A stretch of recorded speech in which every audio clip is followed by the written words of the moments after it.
much to the organizers. Namaste, good evening. I am very, very honored to be here with all of you today to talk about something very, very close to my heart, vocal women, how women can and should talk the walk.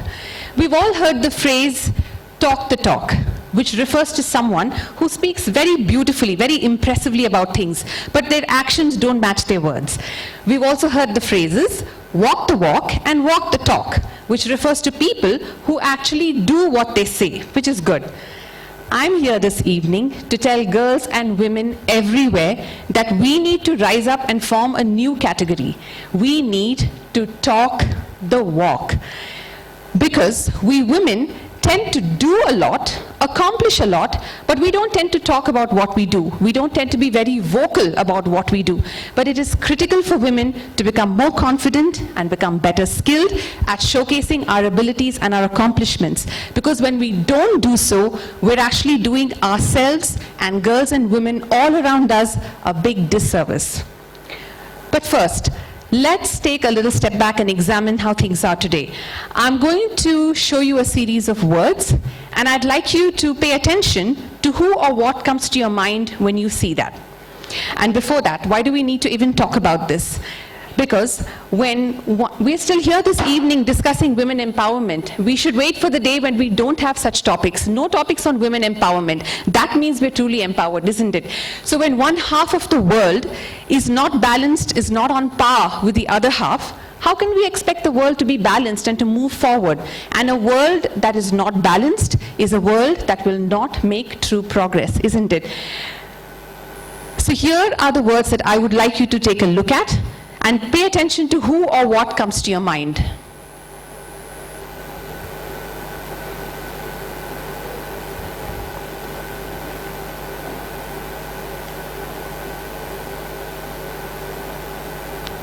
Okay, lots of words. Did anybody think of a male dancer or a female CEO? Did anyone think of a male nurse and a female doctor? Did anyone think of a male homemaker? Probably not. Why do we think of certain genders for certain roles? Because in today's world, men and women continue to largely play the roles that we've always had for years. A lot of things have changed, but not as much as they should have.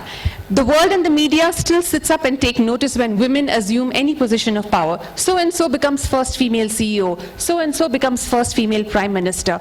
But we don't say these things about men, because it is assumed that it is perfectly normal for men to have these positions.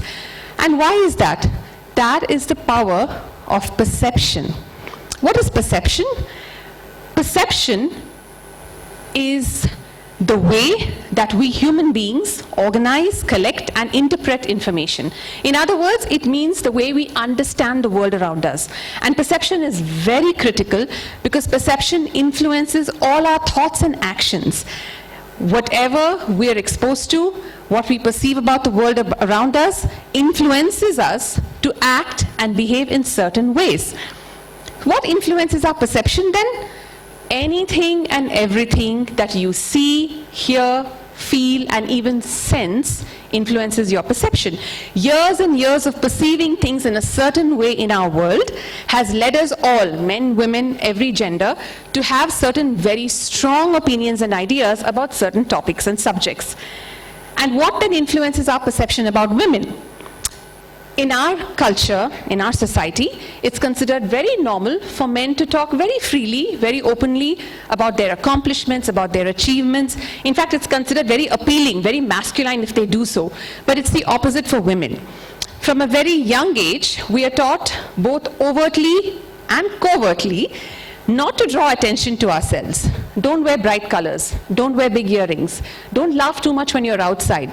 Don't draw attention to yourself. And that same way of feeling, that those same thoughts stay with us into adulthood.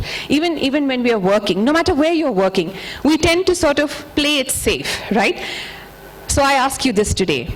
If we continue to hear from men, about men, and not from women, what is the perception that we, and when I say we, I mean all of us, what is the perception that we as a society will have about women, about their capabilities, about what they can and cannot do? And what perceptions then will we pass on to our future generations? Because perceptions don't stay with one generation, they move forward. You transfer your perceptions to your children. And therefore, we need to really, really think about this very critical issue. So what are some of the things that women not talk about? We don't like to talk about the knowledge and skills and abilities we have. We're a little too embarrassed by that. We don't want to do that. We want others to recognize it. We don't want to say it. We don't like to correct others. We don't like to point out someone else is wrong because we feel very bad to hurt their feelings. It's not nice to do that. We don't like to ask for more pay, more opportunity, more power, more recognition. Because somewhere deep inside we have a doubt that perhaps we don't deserve all of that. And we don't like to talk about the significance of our accomplishments because we feel like it's not a big deal, everyone does these things. What is the cost of women not being vocal, of women not speaking up, of women not talking the walk? The cost is huge because we lose out on opportunities, not just for us, but for the girls and women around us and for the girls and women coming after us. So what should we do? The power to change this lies in our own hands, or rather in our own words. This is very normal human psychology. The more we see and hear something, the more we start believing it's true, right? That's how advertisers make all their money, right?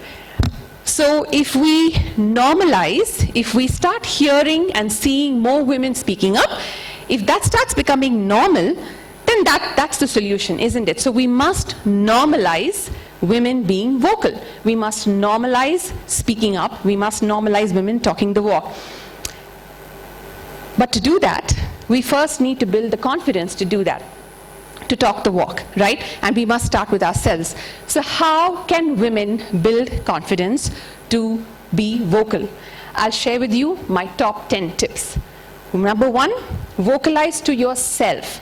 First tell yourself what you're good at, what your talents are, what your dreams, hopes, goals, ambitions. If you think you are fantastic in something, first say that to yourself. Don't wait for others. Because the more you hear it, the more you will believe it. The more you believe it, the more confident you will start becoming in yourself. And that is the key. Let's not wait for others. Tell yourself first how good you are in something. This is a very, very key thing to do. It doesn't matter if you write it down or if you tell yourself or record it, maybe. It doesn't matter, but vocalize to yourself. Number 2, keep learning. Learning is the one thing no one can take away from you. It could be a new skill, a new hobby, a new topic, more information, more knowledge. Because the more you learn, the more you know, the more you know, the more confident you are. And just keep learning, because learning truly matters. The more you know, the more empowered you now are, the more confident you now are to express your thoughts, ideas. Maybe you're ready to agree with someone on something, maybe disagree with someone. You're now able to discuss, to debate. So learning is the key. Number 3, say yes to any and every opportunity you get to try something new, to experience something different. I can't tell you the number of times women give up opportunities because they feel that we don't have the right skills to do justice to the opportunity. It's actually quite the opposite. You actually grow, you hone your skills when you go out of your comfort zone. Because if you continue doing something that you're very good at, if you continue doing something you're already confident about, you're not learning anything new. But when you push yourself to doing something that you've never done before, that is when you truly learn new skills, and that is when you truly grow. So say yes to any and every opportunity that comes your way. Say yes first, figure out how to do it later. Believe me, you will do it well. Number 4, learn to say no. Hey, wait a minute, but I just told you to say yes. It's also equally important for women to learn to say no. Learn to say no to things that are not productive for you, that are a waste of your time and energy, that don't allow you to grow. Most often, we don't like to say no because we feel very bad to do that. We feel very embarrassed to do that. Learning to say no is tough, but learning to say no is a very, very important skill that we all must acquire. Number 5, ask. Asking for help is the single most powerful tool I've seen in all of my years of living, studying, and working in different countries of acquiring information. Anybody in the world who is an expert at anything is more than happy when you ask them. Nobody will say no to sharing their expertise, right? They feel very honored and very happy that you've asked them. So ask for help. 99.99% of the times, the person that you ask will oblige. You can ask questions, you can ask someone for their time, ask someone to share their experiences with you, ask them to show you how to do something. Just ask them to just spend time with you and learn from their experiences. Asking, I repeat, is the simplest and most powerful way of learning and growing yourself. Asking for help is one. I also want to talk about asking for more opportunity, more pay, more recognition, more anything. It doesn't matter. We need to learn to ask for more. Number 6, raise your hand, both literally and metaphorically. When we volunteer to take up opportunities, especially those that allow you to practice and hone your leadership skills, those are the most important kinds of experiences that allow you to grow and allow you to vocalize. If we continue waiting for someone to recognize our talents and strengths and then come and invite us to a bigger role, a larger role, a better role, we may have to keep waiting for a long time, isn't it? So don't wait. You raise your hand, you showcase yourself, you show what you can do. Take up opportunities to show all the different skills that you have. One of my favorite quotes goes like this: if there is no seat at the table for you, bring your own chair and sit at the table. Or better still, stay at the table but stand up and stay at the table, right? So why wait for someone to give you a chair at the table? It's not required. Pull up your own chair. Raise that hand to showcase yourself. Number 7, raise your voice. And by that I don't mean arguing or shouting. I mean raise your voice as in use your voice. Speak up. It could be anything. You could, maybe it's to share an idea, an opinion, to agree with someone, to disagree with someone, to show someone how to do something, to share your experience. It doesn't matter. Raising your voice shows everyone around you, most importantly the girls around you and the women around you, that it matters when women speak up. So the more of us that do it, the more that matters. We must learn to raise our voice. Number 8, accept compliments. Women are notoriously bad at accepting compliments because we don't feel like we actually deserve them, right? So when you refuse to graciously accept a compliment from someone, it actually means that you don't think you deserve that compliment, which in turn means that you're undervaluing yourself. Don't do that. If someone is giving you a compliment, they mean it and you deserve it. So take those compliments. Learn to give compliments as well. Number 9, pay attention to fitness. Culturally, boys are encouraged to play sports, to get into sports, and girls are not. There is a very, very strong correlation between fitness, health, and our own confidence in ourselves, because physical fitness naturally leads to mental fitness. So take that time out, whether it's yoga, dance, Zumba, or just walking, it doesn't matter. Take that time out to keep your body fit, and you will soon find that it translates into mental strength as well. And number 10, be your own number 1 fan. Why wait for someone else to tell you how good you are in something, or to give you compliments, or to appreciate your uniqueness? You can appreciate your own uniqueness. When was the last time all of you here gave yourselves a compliment? We're very good at giving others compliments, but we're very harsh critiques of ourselves, right? We're harshest to ourselves. We should change that. Be really nice to yourself. Whatever your talents are, whatever your skills are. When people ask me, if I have a cook or if I cook, I love to say that I'm an average cook. It's okay. I'm happy to admit that. But I'm a fantastic eater. You won't find anyone who enjoys food as much as I do. I think that's a great talent I have. People love cooking for me, right? So that's my talent. We also tend to forget that we're all on continuums, right? It's not black and white. We women tend to think that we're either very good at something or very bad in something. No, there are many shades of gray in between, and it's perfectly okay to be any of those shades of gray.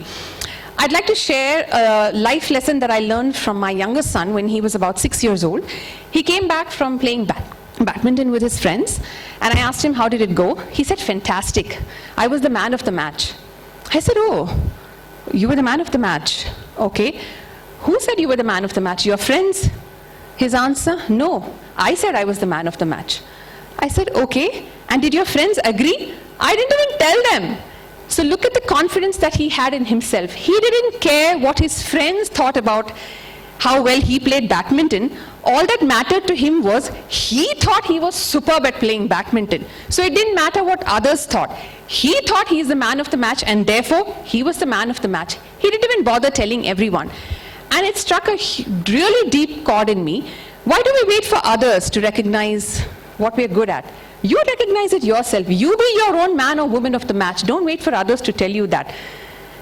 And that brings me to this beautiful mnemonic, which I'm not sure that you can see.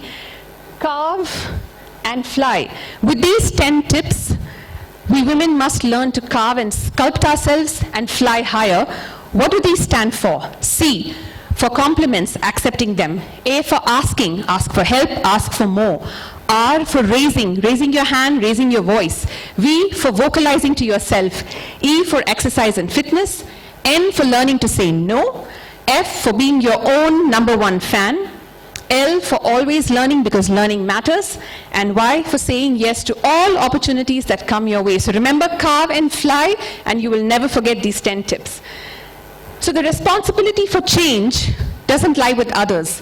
It lies with and within each one of us. And by that, I mean, what are we passing on? What perceptions are we passing on to the next generation? How do we talk to our children? Do we tell our boys, you're looking very smart? And do we tell our girls that you're looking very pretty? Do we tell boys, be strong, don't cry like a girl? Do we tell girls not to speak up when there's injustice being done? What messages do we send through our actions? Do we give boys blocks and science kits? Do we give girls only dolls and vessels to play with? What messages are we sending our children? What messages are we sending the next generation? Because remember, whatever messages you send them defines your own perception of women and influences their perception of women as well. So to be the change, each one of us, men, women, doesn't matter what gender you are, it has to start with yourself. Thank you so much for having me and for listening to me. Thank you. I hope that each one of you will join me in creating a world of vocal women, women who can talk the walk. Thank you.